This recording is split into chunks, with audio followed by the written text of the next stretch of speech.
So I found this Home Alone meme. It says, the older I get, the more I wonder what Kevin McAllister's dad did to afford this house and a vacation to Paris for 9 people. There's this fan theory, and you can look it up, like that says that Peter McAllister was a mob boss.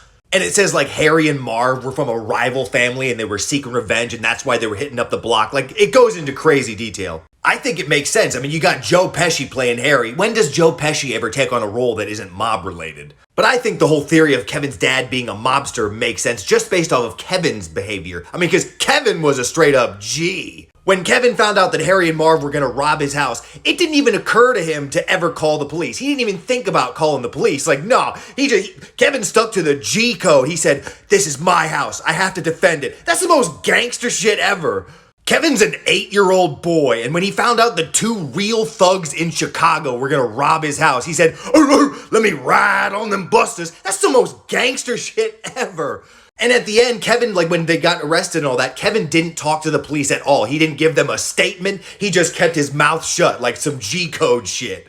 He had to have learned the G-code from his mob boss dad.